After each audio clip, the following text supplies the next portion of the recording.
Jaya Radha Madhava Kunjabihari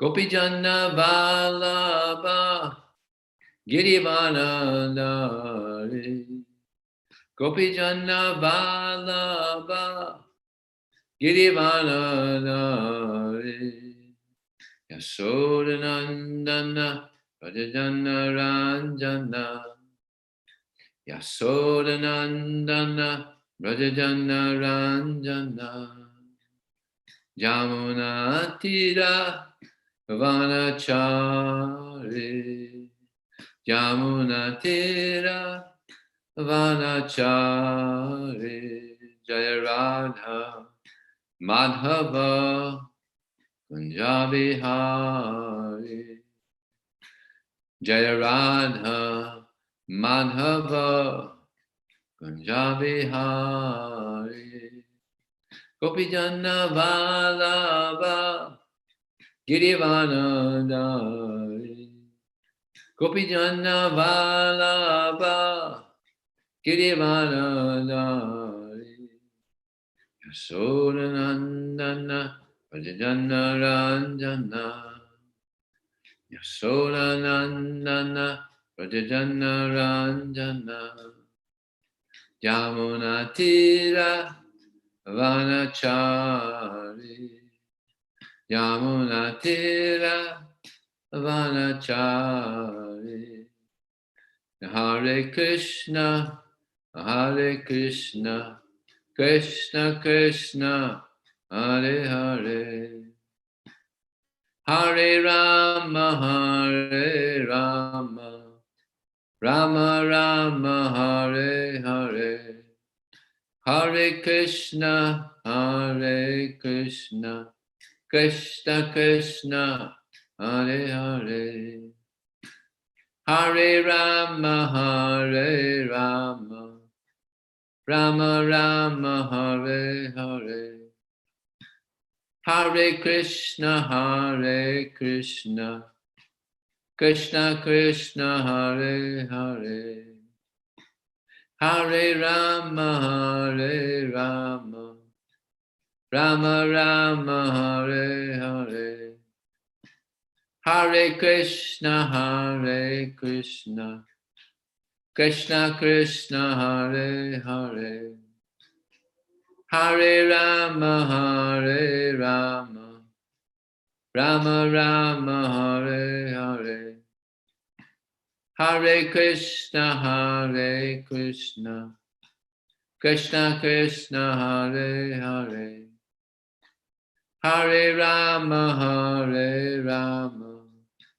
Rama Rama Hare Hare. So we're reading from the Bhagavad-gita As It Is. This is the second chapter. Contents of the Gita summarized. Text number 56. Om Namo Bhagavate Vasudevaya.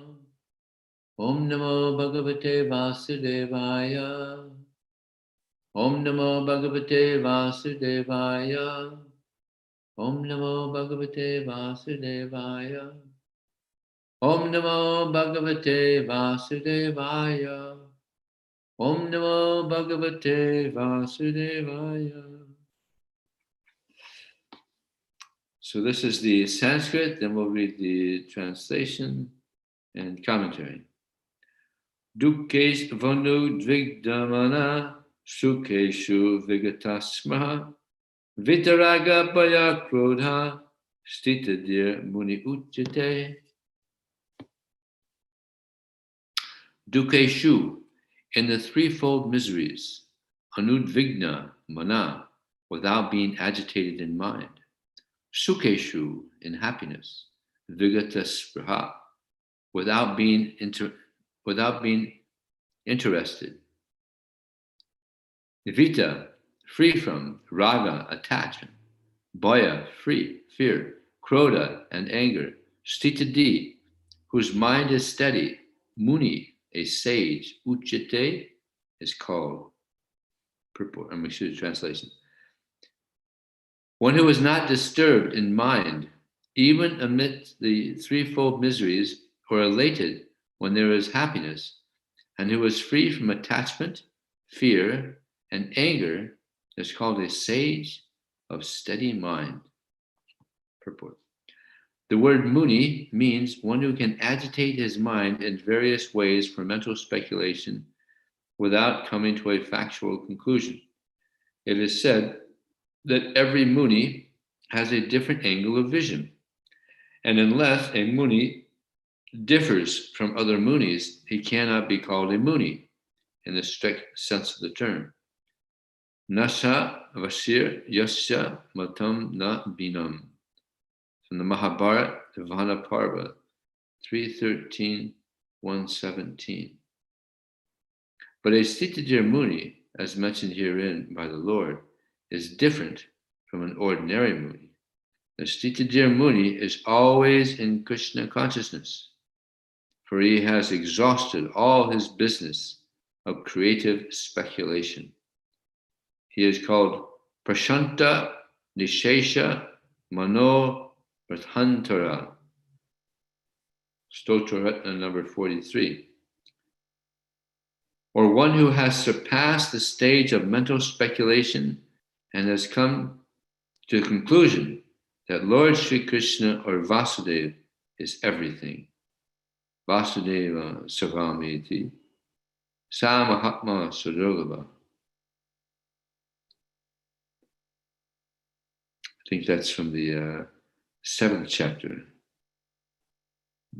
Bahunam Janmanam Mante Gyanavan Mampapatite. Vasudeva Sarvamiti Sa Mahatma Sudurlabha.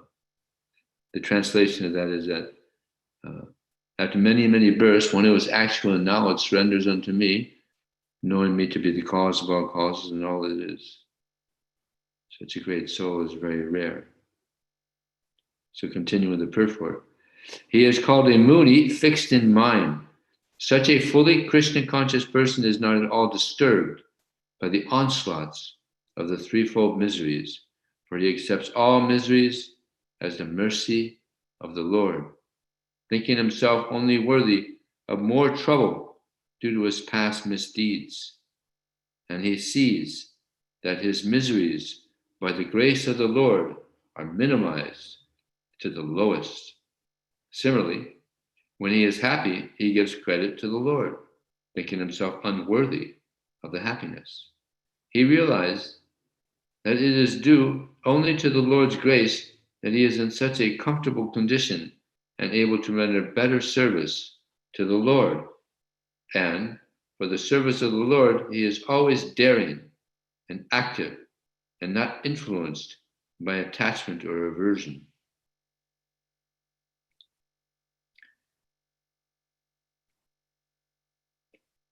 Attachment means accepting things for one's own sense gratification, and detachment is the absence of such sensual attachment. But one fixed in Krishna consciousness has neither attachment nor detachment, because his life is dedicated to the service of the Lord. Consequently, he is not at all angry, even when his attempts are unsuccessful. Success or no success, a Krishna conscious person is always steady in his determination. Om Jnana Tamarandasya Gyananjana Salakya Chakshurmaditam Jena Tasmai Sri Gurave Namaha Ukram Kotubatalam Bambulam Hayate Gurim Netkripatalaham Bande Sigurum Dinadaranam Vanchikapatu Vyascha Kripa Sindhu Devacha Patitanam Pavanevya Vaishnavevyo Namo Namaha Jaya Shri Krishna Caitanya Prabhu Nityananda Shri Advaita Gadadhar Shri Vasadi Gaur Bhaktivinoda Hare Krishna, Krishna Krishna, Hare Hare, Hare Ram, Ram Ram, Hare Hare. I don't know if you're all aware, but today is a special day. It's the disappearance day of Srivas Thakur. So we'll speak about this Bhagavad-gita text here, and then we'll speak a little bit about this great devotee, Srivas Thakur. So here in the purport, Prabhupada mentions the Muni, this word Muni. Muni is someone who who can agitate his mind in various ways for mental speculation. It's interesting that in the university, if you want to get a PhD, you have to give a dissertation which is different than any other dissertation. So they're kind of like the Kali Yuga Munis, because it has to be a special presentation about the same subject that many other people are getting their PhDs in. So it's got to be special. Otherwise, I think you can't get a PhD, isn't it, Atma? That's my understanding, Prabhu. Yeah, so they're modern day Kali Yuga Munis. But here, Prabhupada mentions that the Stita Deer Muni, he's different from all the other Munis because he's always in Krishna consciousness. For he has exhausted all his business of creative speculation. No more speculation. See, this is one of the downfalls of modern society. There's so much speculation. And therefore, this prayer that we say to Srila Prabhupada, Nirvasesa Sunyavadi Pastityante Shitalane, that we offer our respectful obeisances to His Divine Grace, A.C. Bhaktivedanta Swami Prabhupada, who has come to free us from mental speculation and sunyavadi and just becoming zero. Yeah. So there's a lot of confusion in the world. So Krishna comes and helps us to become clear of this delusion. Srila Prabhupada, he comes to it and gives a helping hand as well. So we're very fortunate to have all this wonderful knowledge. So also in this purport, Prabhupada mentions that when a person is undergoing some difficulty, he thinks of it as the grace of the Lord, and that he actually deserved much worse. But Krishna, he has minimized the suffering due to the kindness of Krishna. And there's a verse in the Srimad Bhagavatam, which actually this sentence here that Prabhupada mentioned is from that verse. Tatena kampang susamiksamano bunjana evatma kritam vipakam pridvam korvir vidham namaste jiveta yomukti padesa doyava. And this is actually spoken by Lord Brahma, who many of you may know that he wanted to test Krishna when Krishna was on this planet 5,000 years ago. So he took away all of Krishna's cowherd boy friends and the calves. And Krishna thought, oh, look at this, Lord Brahma, he wants to test me. So Krishna, he amazingly manifests all the cowherd boys and the calves perfectly. Because Krishna, he's in the heart of everyone. So all the cowherd boys, that have been taken by Lord Brahma, Krishna duplicated perfectly, exactly. But there was one difference. And that was that the boys weren't the boys, but they were actually Krishna. So, and the mothers in Vrindavan, they all wanted to have Krishna as their son, because Krishna is the most wonderful. So Krishna fulfilled their desire by this pastime of Lord Brahma. So Krishna, he fulfills many purposes just by one action. So many purposes were fulfilled in this. So Lord Brahma, he took the cowherd boys, he took the calves, and he thought, well, I could be playing with fire here. So he took them and then came back, and he saw that all the cowherd boys are still there, and all the calves are still there. So he he was bewildered. How was that? And then he went back, and the boys are still there, and the cows are still there. So then he thought, uh-oh, I'm in trouble now. This is called the Brahma Vimohana Lila. So Brahma went back to Krishna, and he understood, I made a mistake. And then Krishna understand that he understood that. Krishna was in these forms of the cowherd boys and the cows for 1 year. For 1 year, the mothers, they had this nice association with Krishna, appearing as their children. So then Lord Brahma, he started offering prayers. And this was one of the verses that Lord Brahma said to Krishna, begging for forgiveness, and he's lamenting.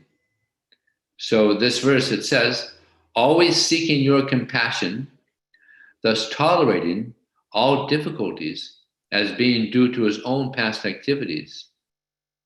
A sincere devotee, he continues serving Krishna and accepting that whatever difficulties I'm experiencing is due to my own past activities. And Prabhupada says in the Nectar of Devotion that this verse is the guide for all devotees of Krishna.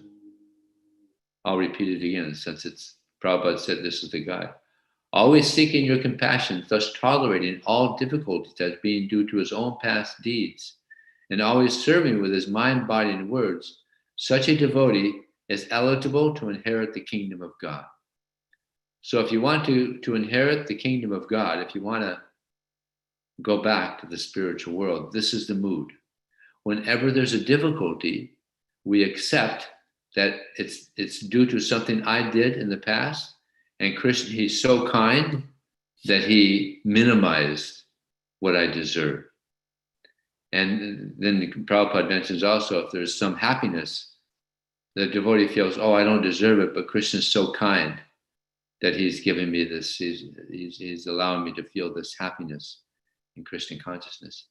So this is how a devotee feels.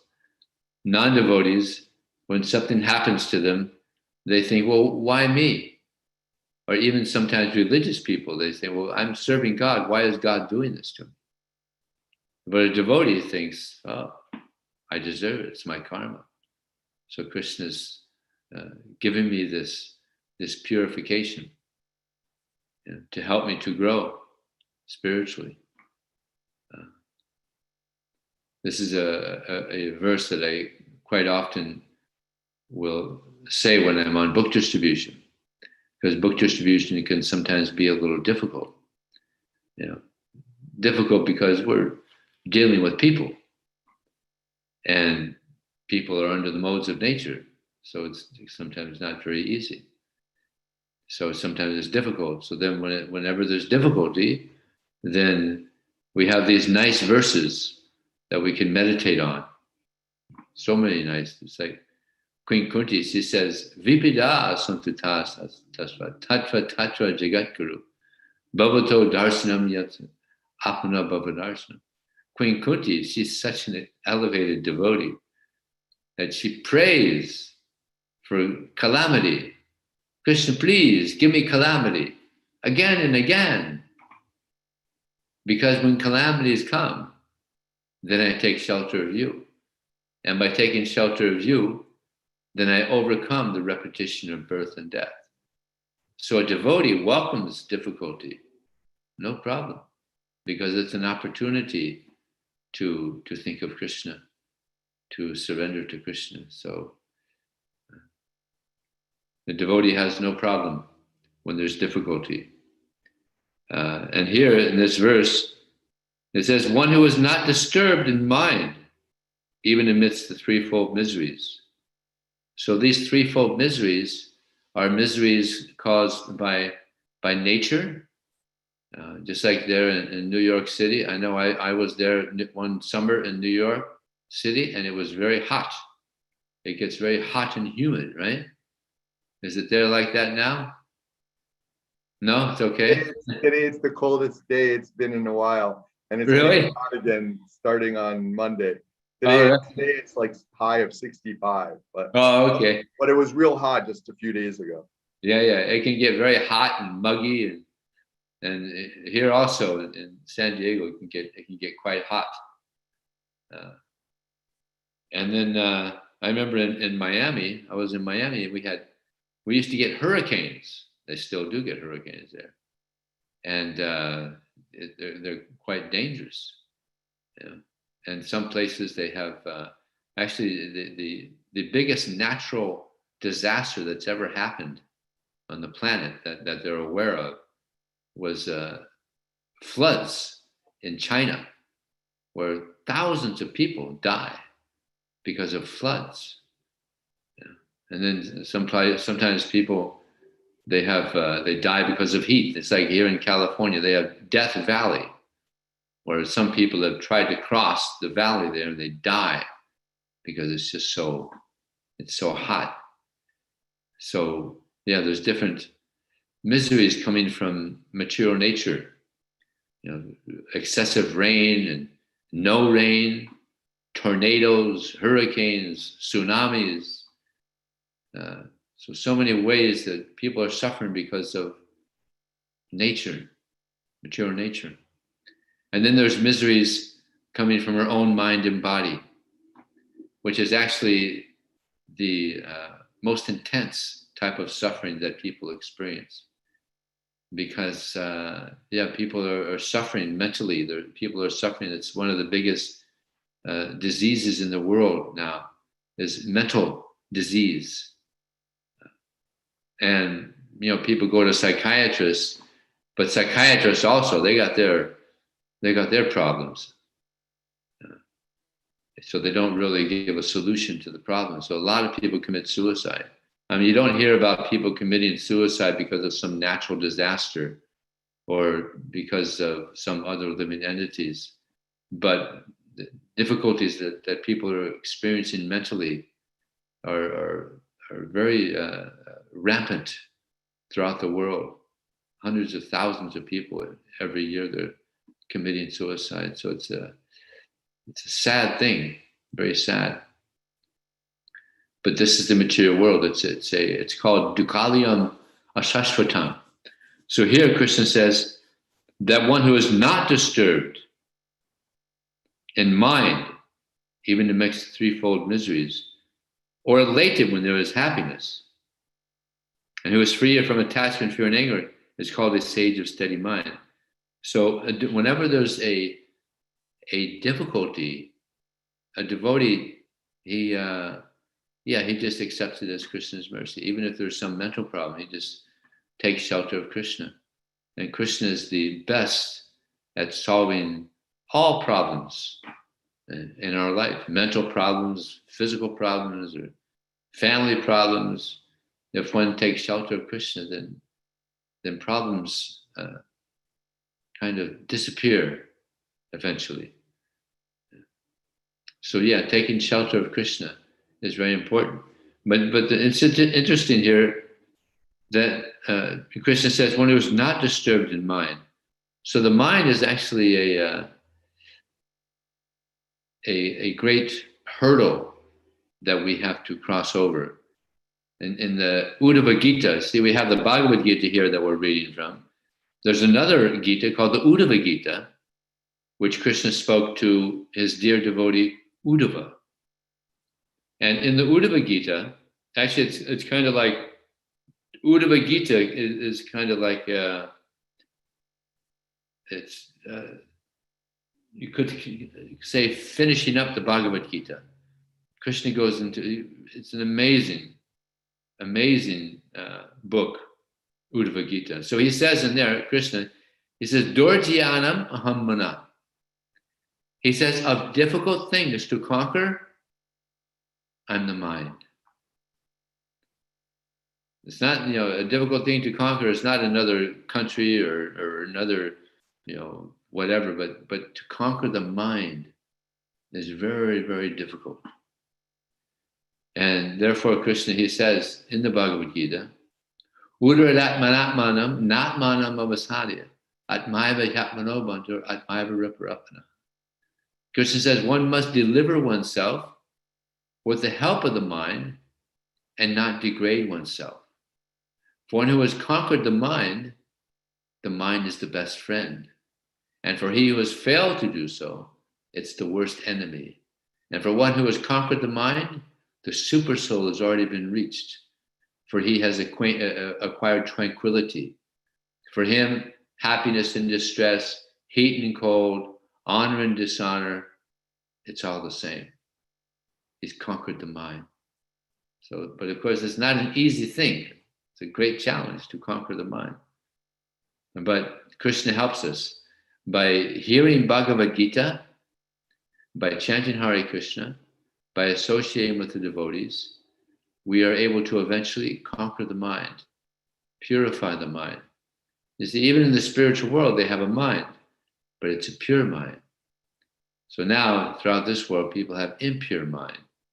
And therefore, there's so much chaos all around the world. People are being controlled by their mind, controlled by their senses.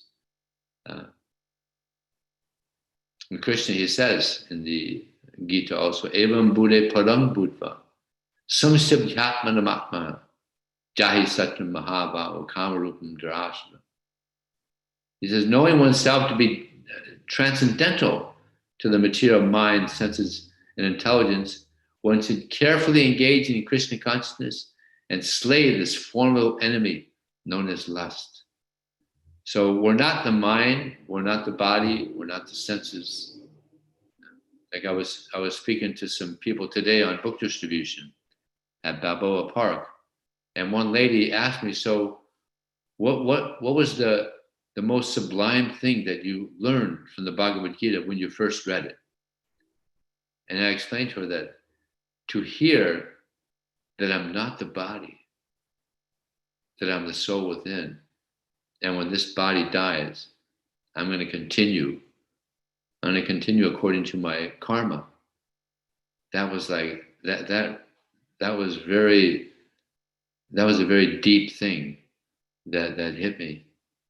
And this is reality. You don't hear this anywhere else. You're not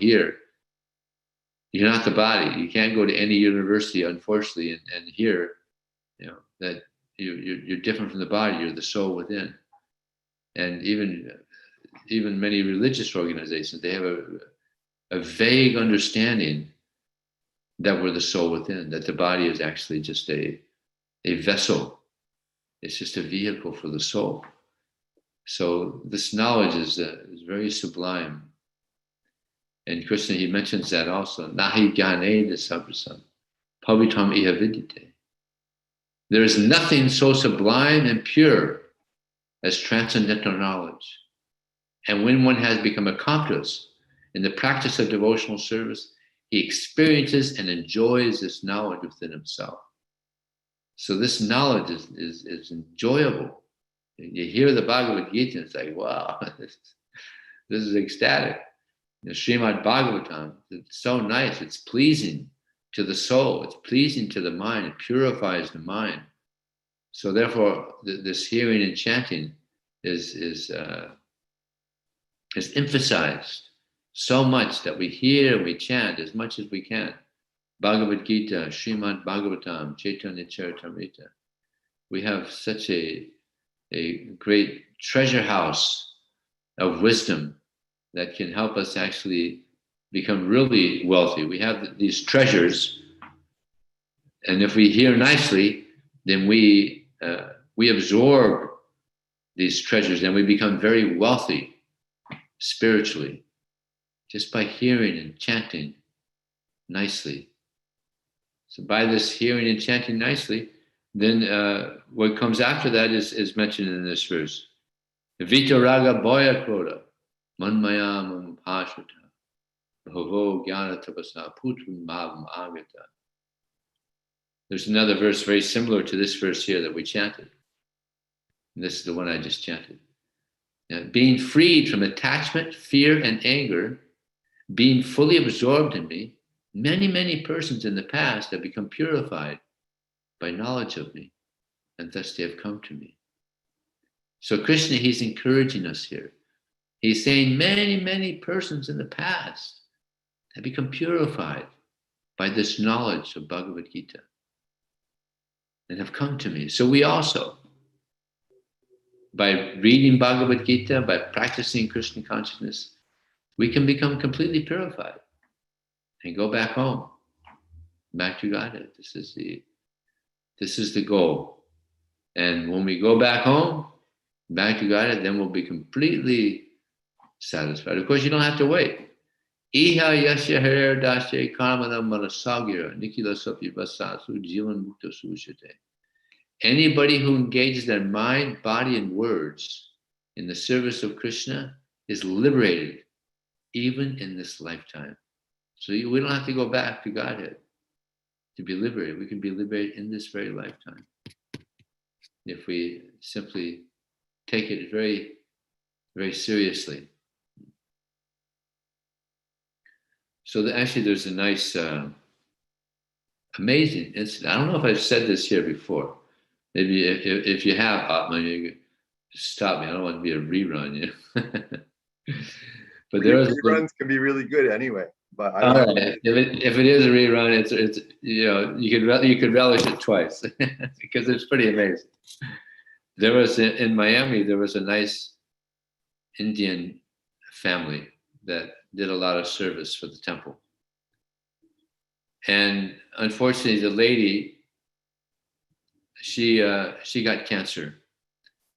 So the whole family was very dear to the devotees. So we would go to their house a couple of times a week and do bhajan and read the books to her and try to encourage her. So we were doing that for some weeks, and then we were there one night, and it was rather late, but it looked like she was going to leave her body that night. But we had to get back because we had services to do the next morning. So what happened was she was laying in her bed, and her husband was next to her, and she said to her husband in a soft voice, "Do you see him? Do you see him?" And her husband said, "Do I see who?" And she said, "Krishna, he's standing in front of me. And he's calling me. But you're my husband. I have to ask you, should I go?" And the husband said, "Yeah, go. Go, go." So she closed her eyes, and just some time later, she left her body and went back home. So it's happening. Devotees are going back to Godhead. And if you leave your body, many devotees leave their body in Vrindavan or Mayapur.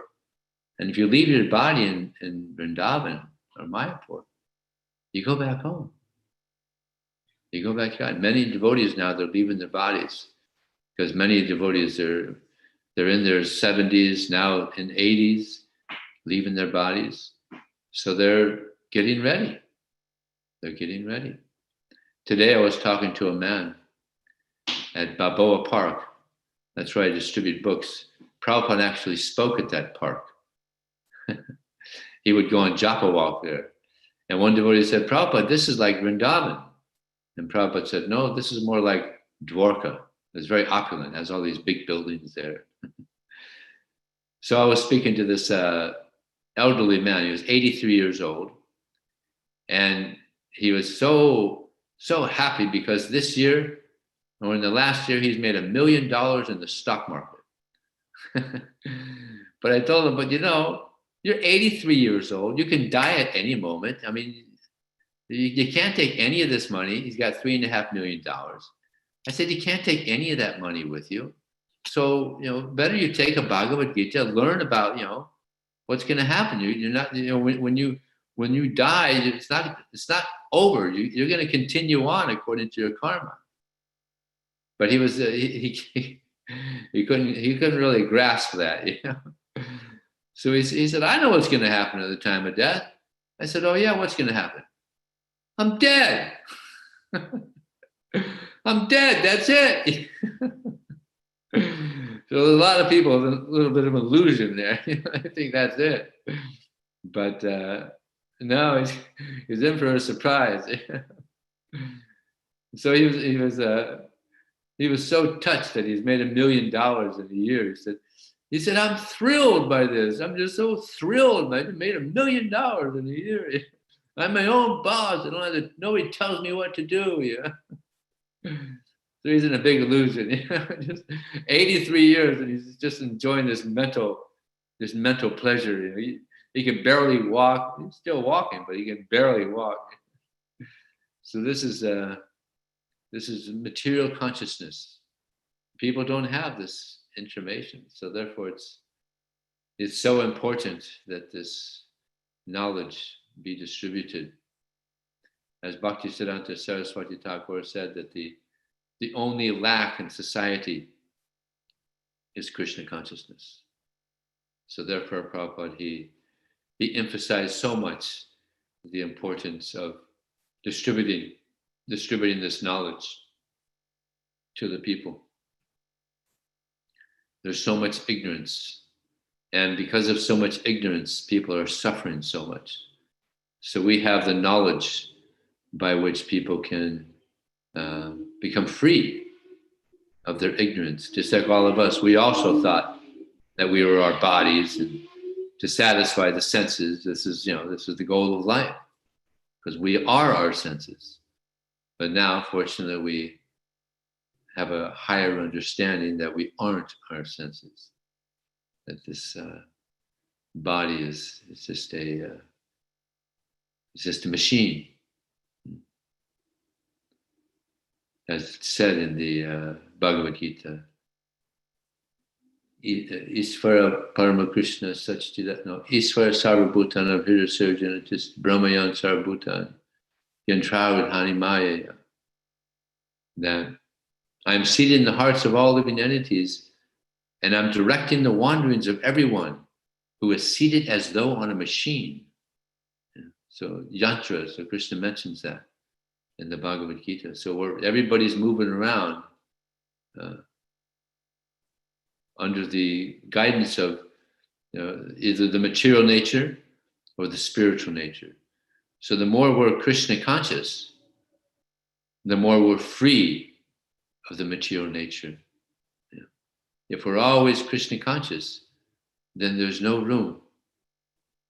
There's no room for Maya. So this is the goal, to somehow be Krishna conscious. And this devotee that I mentioned to you, Srivas Thakur, he was one of the greatest Vaishnavas in history. Actually, Srivas Thakur, he is Narada Muni. And when we chant this mantra, actually Prabhupada said one time that there is a mantra which is more powerful than the Hare Krishna mantra. Now, who knows what that might be?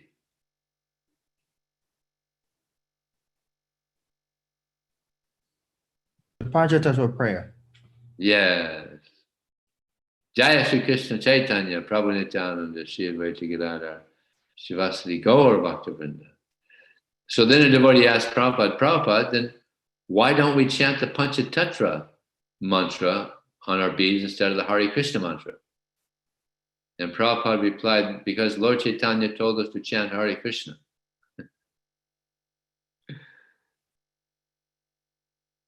So Srivas Thakur is one of those personalities in the Panchatattva mantra.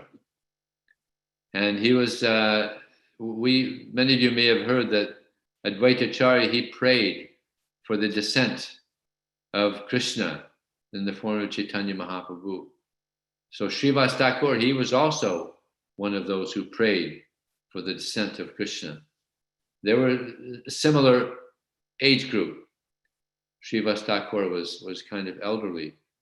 And Lord Chaitanya, when he came to teach us how to be a devotee, in the beginning he was a scholar. and no one saw the devotional side of him. But the devotees in Navadvip, they thought if he ever became a devotee, whoo, that would be fantastic, because he's so intelligent. So then he became a devotee, and all the devotees were in ecstasy because he was the greatest devotee. He came to show us how to be a devotee, and he was the greatest. So Lord Chaitanya and his devotees, they would have these nocturnal kirtans, these evening kirtans, where they would chant all night long, practically, in Srivas Thakur's house. And it's described that they did this for 1 year, every night for 1 year. And nobody was allowed in except for Lord Chaitanya's close associates, because the people were in not such good consciousness. So he wanted to start off the kirtan, the sankirtan movement, with his close associates. And then, of course, it went out. But for that 1 year, it was just there in Srivas Thakur's home. And it's described that there was one person that he wanted to go into the kirtan, and the devotees wouldn't allow him in because he wasn't of a good consciousness. So this person, he cursed Lord Chaitanya. He said, I curse you that you will never have any material enjoyment. Now, of course, the devotee thinks, wow, that's fantastic, you know. The devotee thinks, wow, can you curse me too? You know, I would like to have that curse. You know? No material enjoyment, because they're thinking that this is the goal of life, you know, material enjoyment. But no, the devotee, he just wants to please Krishna. So Lord Chaitanya, he appreciated that curse. And there was envious people there that would cause problems. Yeah. And this is why Advaitacharya and Srivas Thakur, they prayed for the descent of Lord Chaitanya, because there were so many materialistic people worshipping the demigods, and there was practically no bhakti, and there was even atheism. So it was actually a sad time there. So they were praying for this descent of Lord Chaitanya. So they were doing these nocturnal kirtans, and there was one person that was so envious that he put the paraphernalia for worshiping Goddess Durga outside of his house, so that people got the impression that he was just a show Vaishnava, a show of bhakti. He was actually on the side, he was worshiping Goddess Durga. So when Srivas Thakur came out of his house that morning, or the next morning, he saw the paraphernalia there. He called all the neighborhood gentlemen, oh, gentlemen, please come to see how I've been worshiping Goddess Durga. Yeah. And some of the gentlemen came and they saw that, and they were just disgusted. What rascal, what nonsense, what sinful fool would try to do like this? You know, give defamation to Srivas Thakur. So they took all, you know, there was wine and, you know, flowers and, you know, all these different things. They took it away, and this person, his name was Gopal Chapala. And because of that offense, where he tried to defame this great devotee, great acharya, Srivas Thakur, he got leprosy. And it was just, I mean, it happened very quickly. And he had all these sores on his body and worms and all kinds of pain, very painful, and blood oozing. So he had to, you know, leprosy it's infectious. So he had to leave Navadvip, and he had to be separate from everybody. And he was just suffering so much. So this is something we could learn from this. We have to be very careful when we're around devotees, that we not offend devotees. So he had offended this great devotee, and he was on the bank of the Ganges, just suffering. And Lord Chaitanya happened to go by. And he said, Lord Chaitanya, you are the savior of the most fallen. And I am like your uncle in your paternal relationship. So please have mercy on me as well. And Lord Chaitanya said, because you've offended a great Vaishnava, you will suffer like this for millions of births. So he was felt so bad. He's going to suffer and suffer. So then some time went on, and then Lord Chaitanya, he came back and he saw Lord Chaitanya again. And he said, Lord Chaitanya, please have mercy on me. He said, the only way that you can get free of all this suffering, you have to go to Srivas Thakur and beg for forgiveness for your great offense. So immediately he did that. Of course, he couldn't get too close. He had this disease. But he went to the house and he shouted and he begged for forgiveness. And Srivas Thakur is a great Vaishnava. So he forgave him.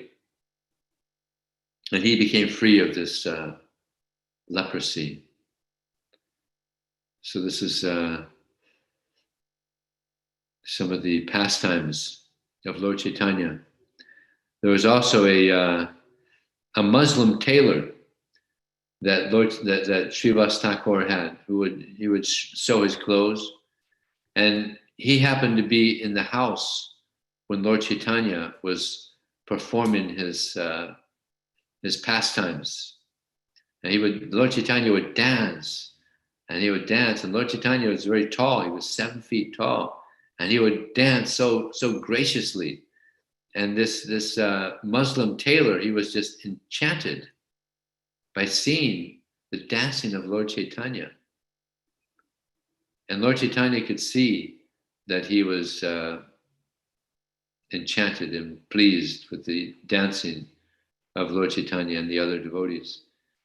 So it's described in the Caitanya Charitamrita that Lord Chaitanya revealed to him his form of Krishna. And this Muslim man just went into ecstasy. I have seen. So he was just so happy to have seen the form of Krishna coming from the form of Lord Chaitanya Mahaprabhu. So he got great mercy. All the devotees that were very close to Lord Chaitanya, they got so much mercy, and even people that were associated with that family, or even a dog, they got the mercy of Lord Chaitanya. I think Lord Chaitanya said, even the dog in the house of Srivas Thakur is so dear to me. Srivas Thakur is such a dear devotee of Lord Chaitanya Mahaprabhu. So the goal of life is to please Krishna. We should live to please Krishna. If we live to please Krishna, then very quickly we'll get purified. Krishna will help us become free of our attachments. Of course, this verse, Vita Raga Bhaya Krodha, being freed from attachments. So we're trying to get free of material attachments. We would like to have that curse by that Brahmana. It's not easy to get free of material attachments. But we want to get free of material attachment, but at the same time, we want to become attached to Krishna. We want to be attached to Krishna's devotees. So you can't be free of attachments. We just have to change our attachments from matter to spirit, especially to Krishna and Krishna's devotees. Excuse me.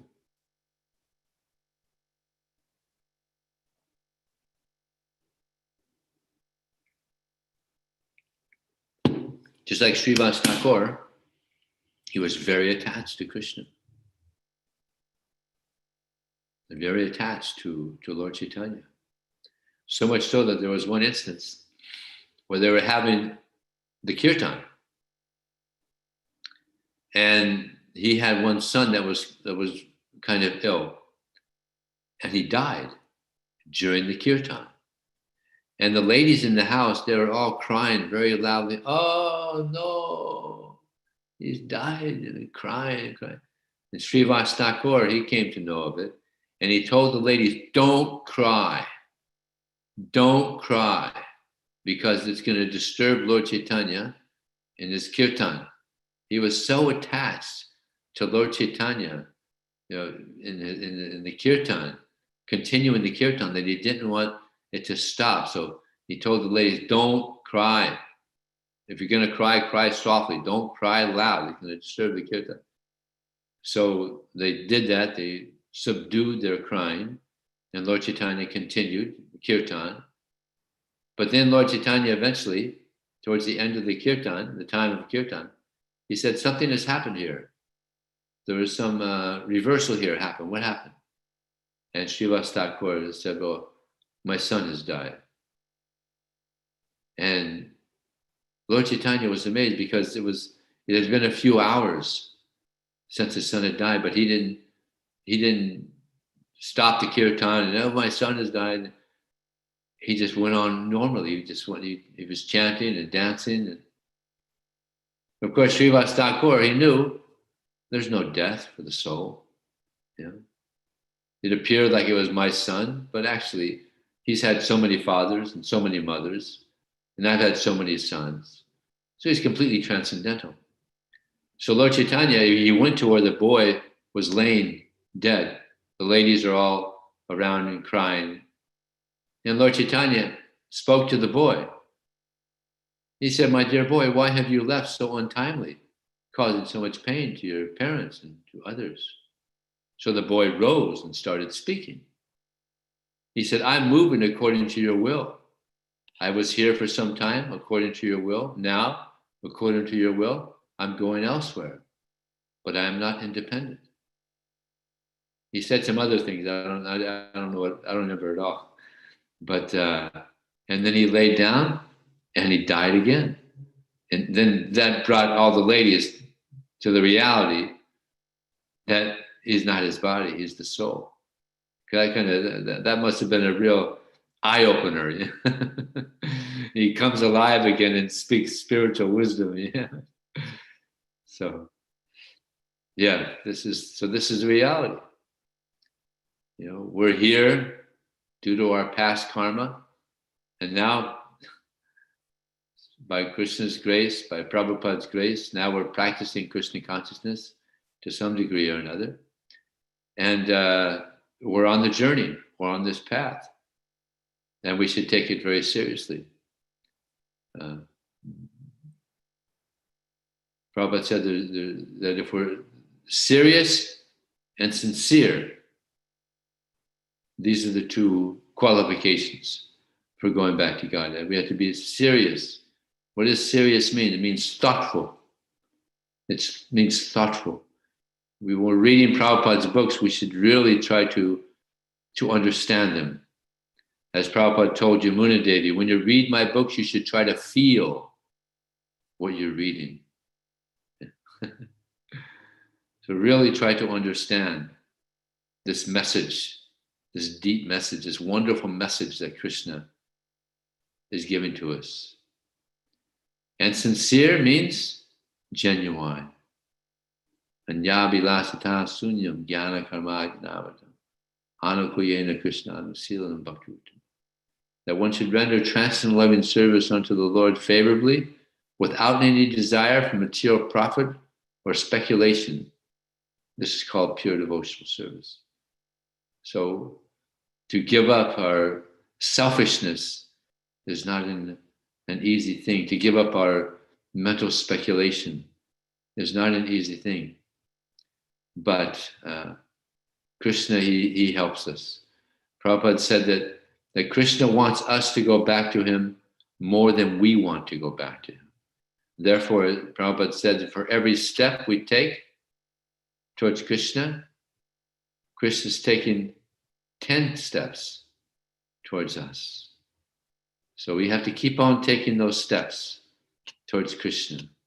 And eventually, we'll be there with Krishna. And then we'll be very, very satisfied. So, maybe we'll leave some time for questions or comments, if there is any.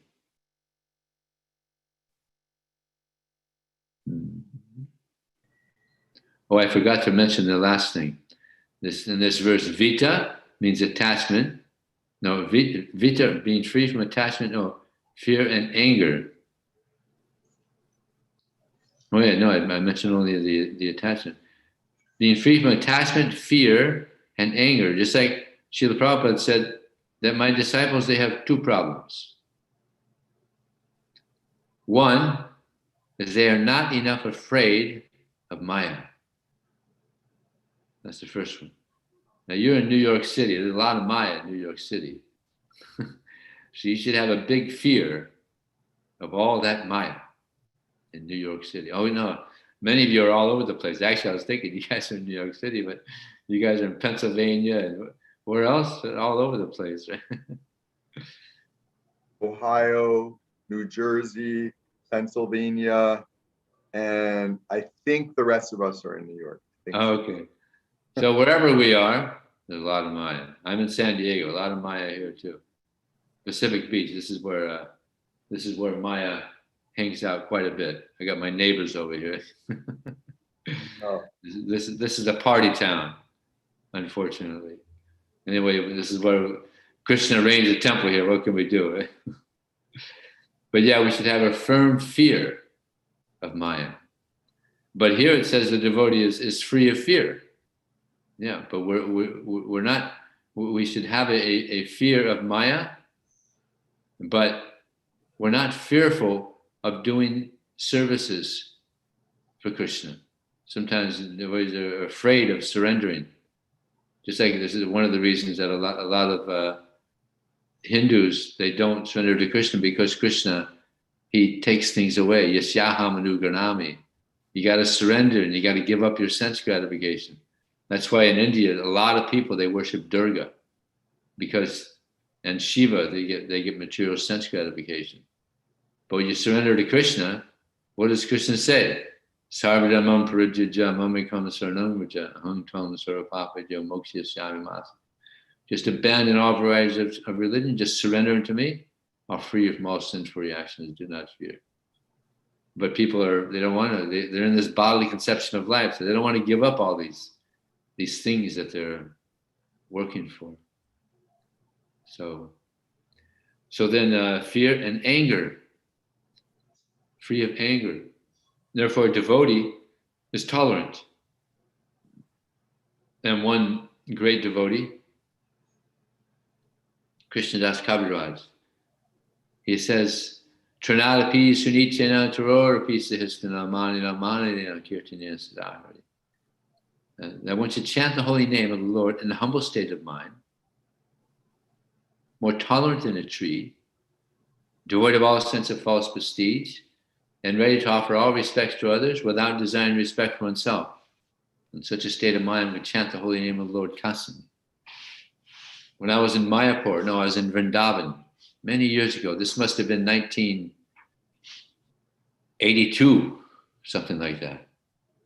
And one sannyasi was speaking about this verse, saying how a devotee is more tolerant than a tree. And I said, well, I don't really understand this example, because if a tree could talk, it might complain. If someone's carving their initial in the tree might say, hey, don't carve your initial in my body. How would you like me to carve my name in your body? If he could speak, he might not be so tolerant. He can't speak. So the sannyasi gave a very nice answer. He said, therefore, it is said that a devotee is more tolerant than a tree, because although he can protest, he doesn't protest. Therefore, more tolerant than a tree. So a devotee doesn't protest. Better to tolerate, as Prabhupada says in the purport in the Bhagavad-gita.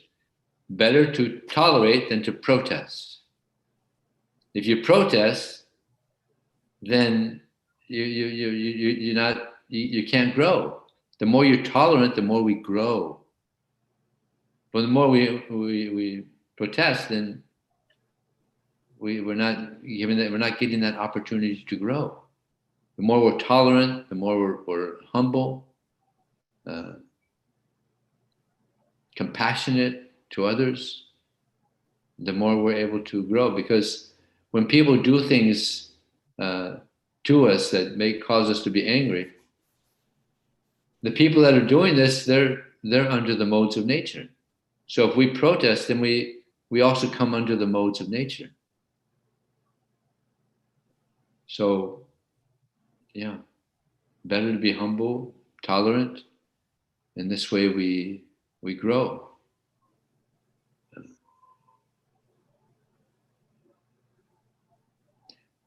But anger can also be used in the service of Krishna. It's like there was a great devotee, Hanuman, who became so angry because Ravana had taken Sita. And he became so angry that he destroyed practically, he just put the whole Lanka on fire in all humility. In all humility, he practically destroyed the city of Lanka. Because why did he do it? He did it for Ram. Yeah. So anger can also be utilized in the service of Krishna. If someone blasphemes Krishna or Prabhupada, we become angry, like anything.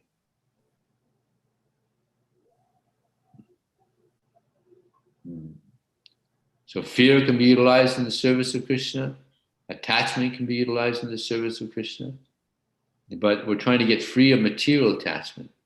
We're trying to get free of material fear and material anger. Material anger means if someone disturbs my sense gratification, I get upset. Someone interferes with my sense gratification, I get upset, I get angry. It's like they have this problem here. I don't know if they have it in New York, but in the streets of Southern California, they have this rage. Where they get angry on the streets. What do they call it? Rage? Road rage. Road rage. Road rage. And yes, they have it here too, of course. They have it there too. One person that he worked for the city. He cleans the highways, and he finds so many phones because they're on the phone. They're just throw their phone out the window. You know?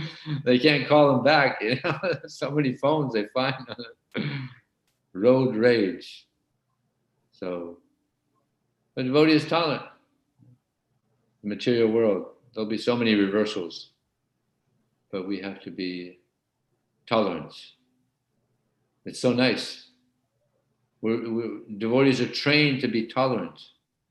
You know, in the material world, people are, because the false egos are so big. You know, like I remember, I saw one little clip there where when Trump, when he was president, you know, he was talking about people that were getting aggressive towards his followers and his people that were voting for him. He says, well, just punch him in the face, you know, like we used to do, like the old days, you know, just punch him in the face, you know. And if you have any legal problem, don't worry, I'll take care of it.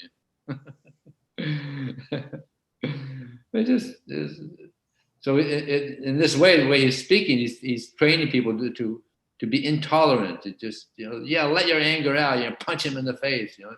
Horrible, you know. Here's a leader, one of the so-called leaders of the country, speaking like this. So, yeah.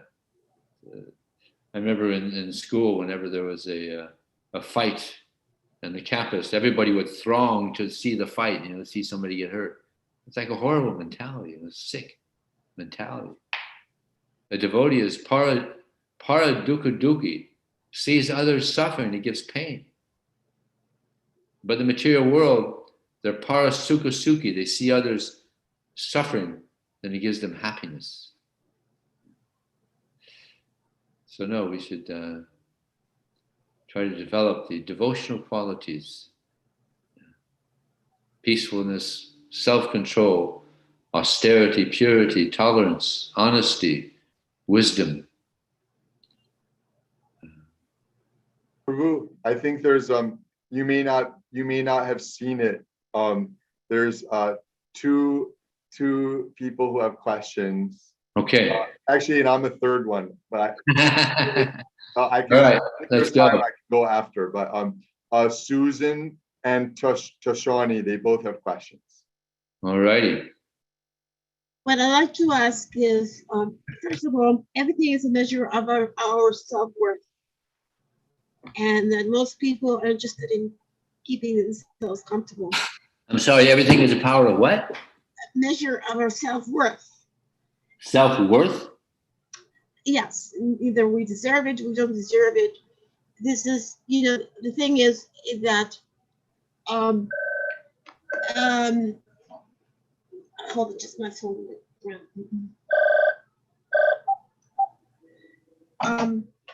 It's a measure of self-worth. We are living in a car now. Yeah, okay. And we can't complain because you're comfortable. I mean, I don't want to suffer from lack. Well, what I'm saying is that if Krishna is behind all of this, it is Krishna who is telling us our own self-worth.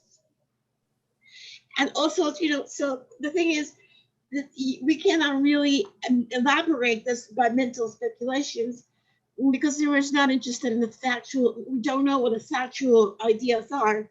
So therefore, nobody's interested in truth either. And the truth is hidden to us. There is no truth. And we can only, it seems that we go on speculating. So that's missing the truth and a capital small t and large t truth.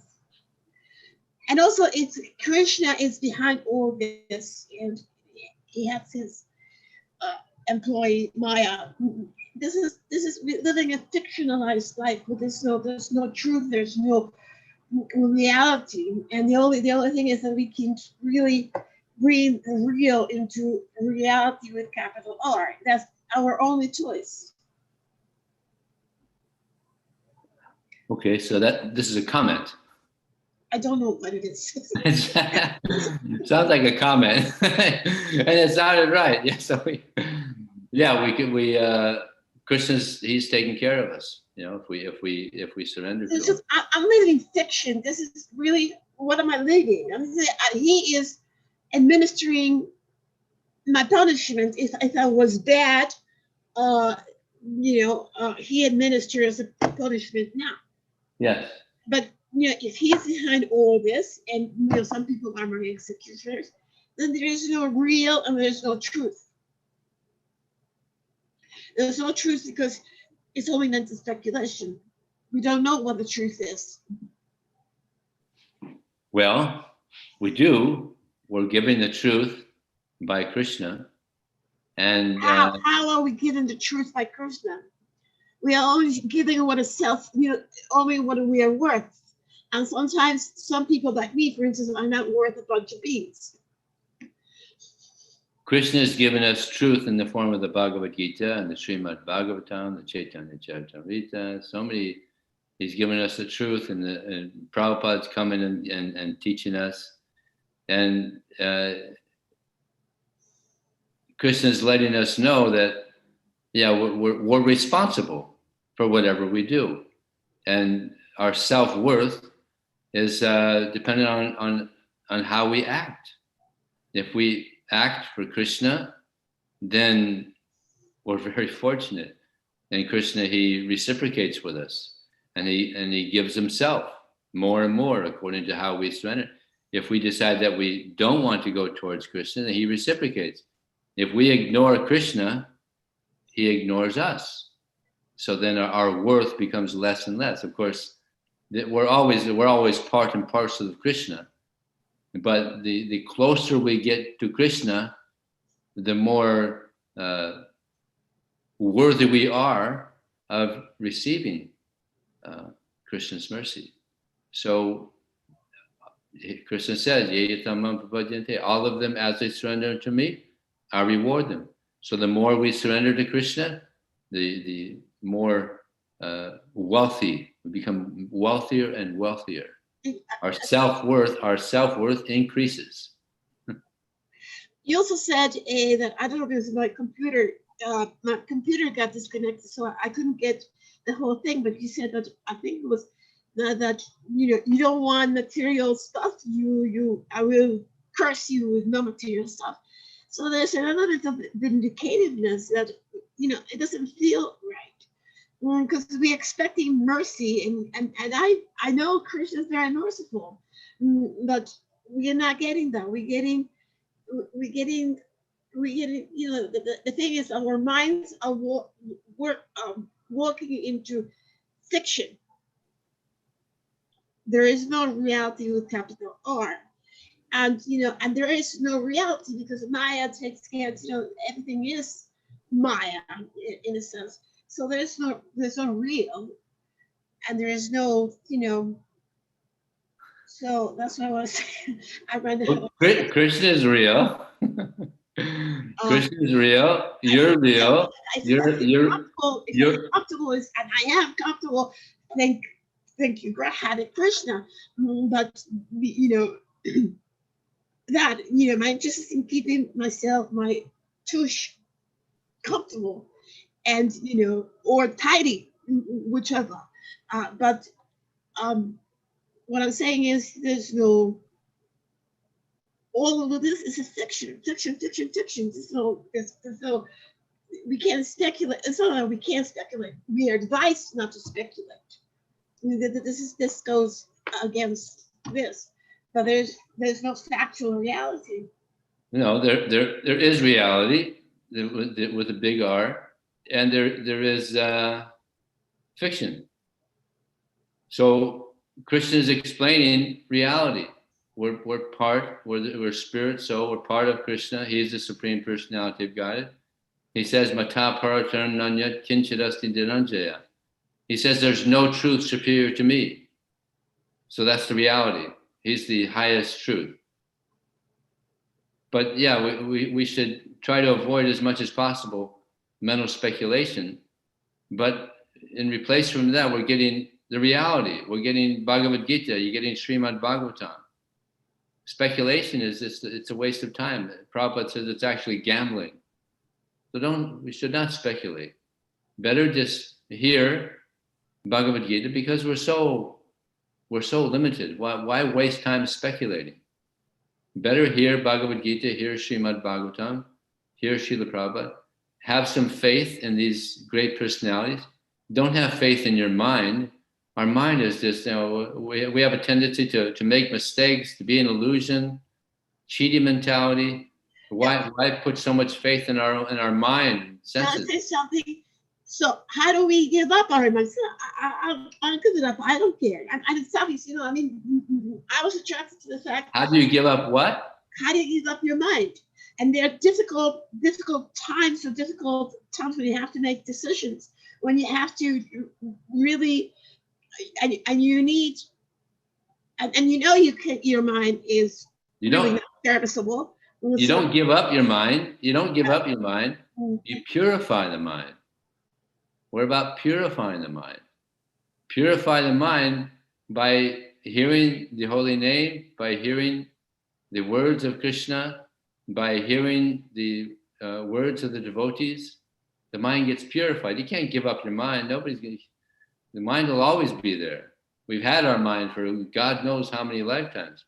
So now we're trying to purify it of all mental speculation, of all material attachments, and become attached to Krishna.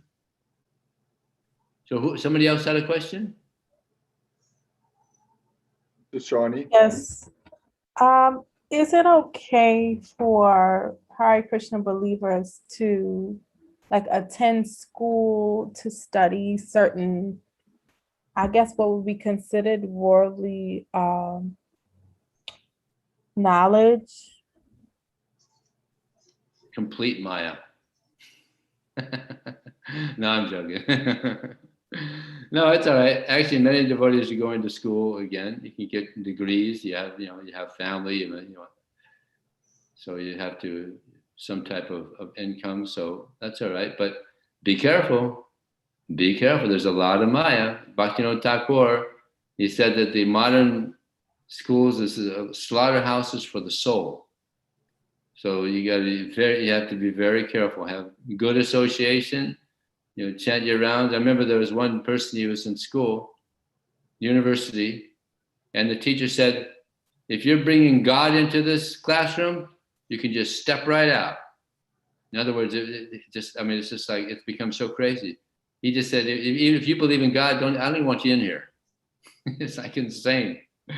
It's so atheistic. So when this devotee's, he told his parents that. So his parents moved up to that place where he was in school, just so that he doesn't become an atheist by just being around these low-class people. So there's a lot of, unfortunately, there's a lot of atheism in the university system, and a lot of. Actually, I even met one professor. He was a professor of religion. I was at the university distributing books, and he was asking me about the Bhagavad-gita, and he said he was a professor of religion. And I asked him, so do you believe in God? He said, no. Teaching religion doesn't believe in God. So I said, did you believe in God when you started your studies to be a religious professor? He said, oh, yeah. So then he, excuse me, I'm having a Zoom. Maybe come back in 15 minutes. So he believed in God when he started his studies to be a religious professor. But the whole system in this modern universities, it's just so atheistic. He became an atheist. So be careful. These guys are rascals. They teach you the Big Bang. They teach you this stuff. It's nonsense. But you can't learn about God. So, Can I ask a second question? yeah. I don't know much about the teachings, but I feel like I've heard from a devotee before that there are different types of lifestyles that devotees can live. Would you be able to explain that in like a short answer, or is it too long to talk? No, it's it. We have devotees that live in the ashram. I live in the ashram here in San Diego, and we all rise very early and we chant japa and go to the morning program and class and Tosi Puja and Guru Puja, and then there's devotees that don't live in the ashram setting. They live outside, but they're still devotees. And it's like Atmanivedana. He's living outside and he's working as a lawyer, and he still has his sadhana, but he's not living the lifestyle that he used to live when he was a brahmachari. So he's living another lifestyle, but he's still a devotee. So this is different lifestyles because of the different ashram. You're living in a brahmacharya lifestyle ashram. It's easy to of course, some householders, they also, it's like in Los Angeles, there's many householders. Here also, there's householders that go to the home morning program and chant their japa in the temple, and they have temple services. But devotees that work outside, it's a little difficult to do the whole morning sadhana program that is done at a temple setting. Okay? Thank you. Atmanivedana Prabhu, did you have something to say? Yes, please. Thank you. A question. Okay, so so you're speaking of the verse Tatenu Kampam Susamikshmano, speaking about that, how a devotee, speaking about how a devotee sees when things that are what most of us people would typically normally consider something bad. When it happens to a devotee, they think, oh, this is Krishna's mercy upon me to learn something, and so forth. And also maybe it's I would have, were I not a devotee, it would have been worse. So it's also Krishna's mercy in that sense. Krishna is taking it easy on me.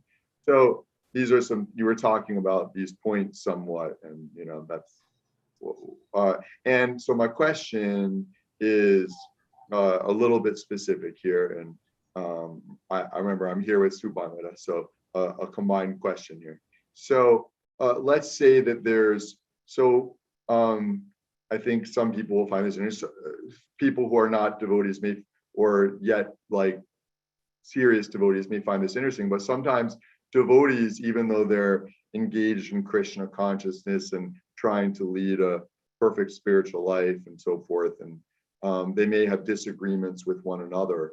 I'm sure you're aware that there are some devotees who have differences with one another, right? Even acharyas have different okay. views. So here's the question. So let's say that there's some devotees, they have some differences with one another.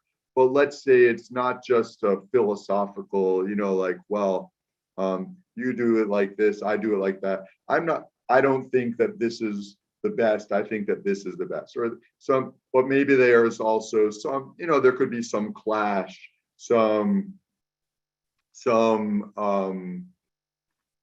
stronger some disagreement that goes beyond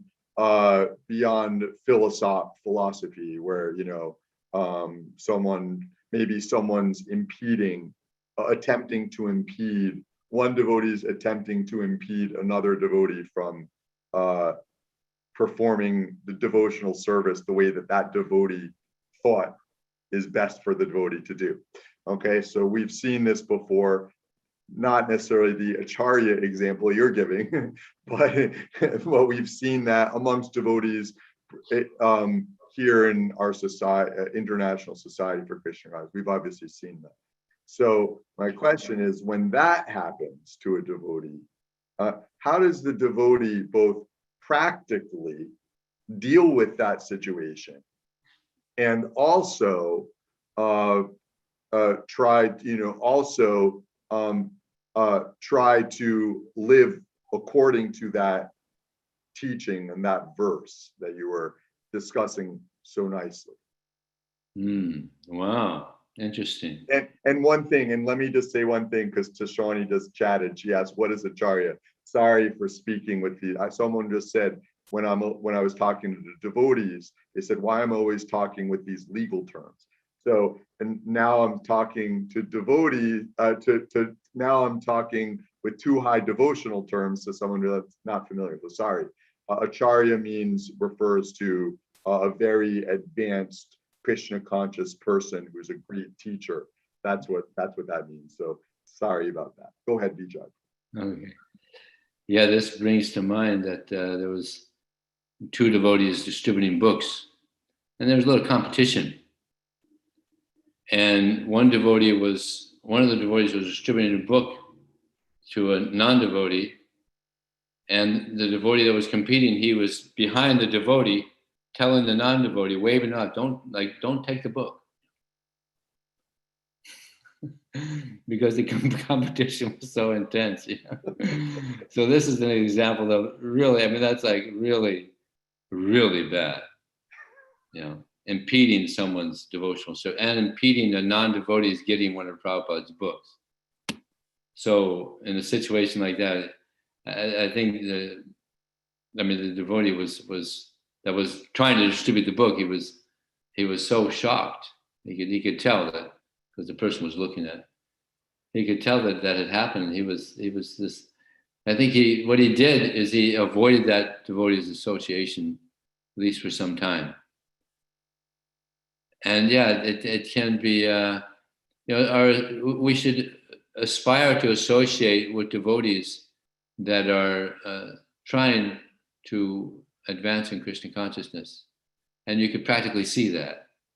And if you practically see that there's people that are actually impeding another's devotional services, of course, be friendly, be kind, but avoid association of people that are even inimical to devotional service. Our goal is to engage in devotional service.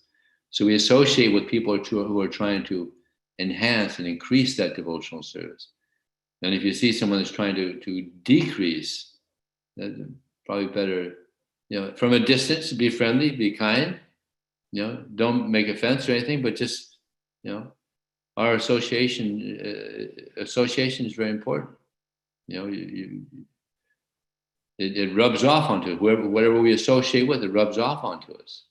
So we associate with devotees that are sincerely trying to serve Krishna, then we should very much want to associate with them. And people that are impediment to devotional service, we should try to avoid. Pray for that person, that they pull out of that. There was another instance where a couple of devotees, they had a disagreement, and one of them humbly went back to apologize, and they had a little friction. Went back to apologize, and the devotee that he paid obeisances to kicked him.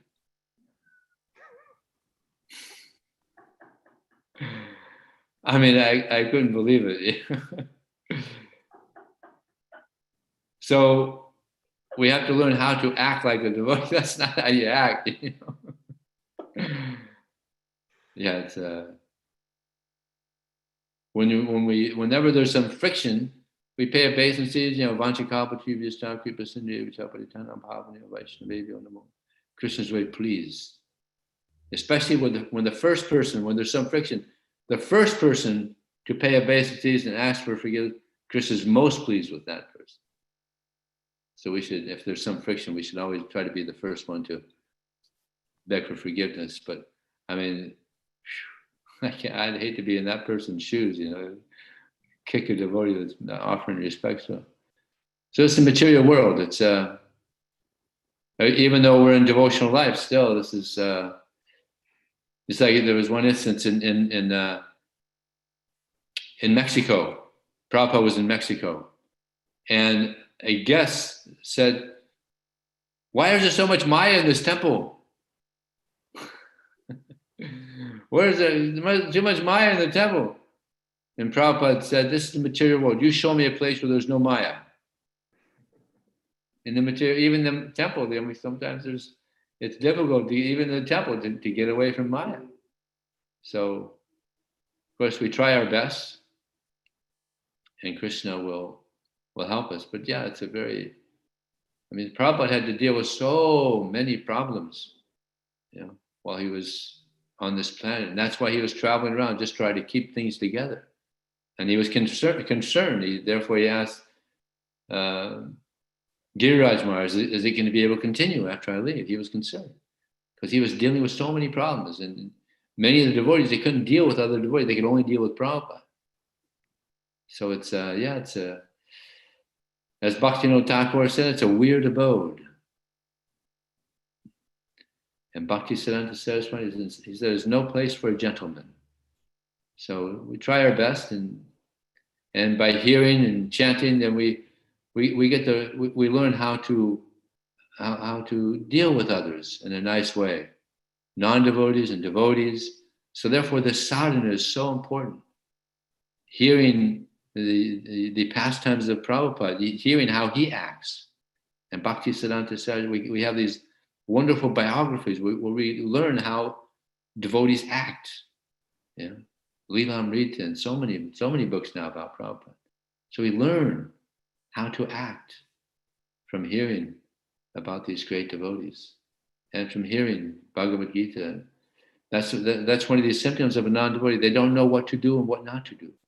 They don't know how to act. So in Krishna consciousness, we're learning how to act, what not to do, what to do.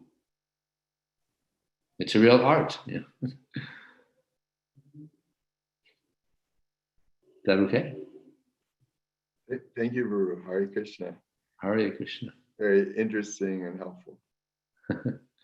Okay, I'm supposed to have a meeting with the devotee. So thank you very much, Prabhus. Hare Krishna. Hare Krishna.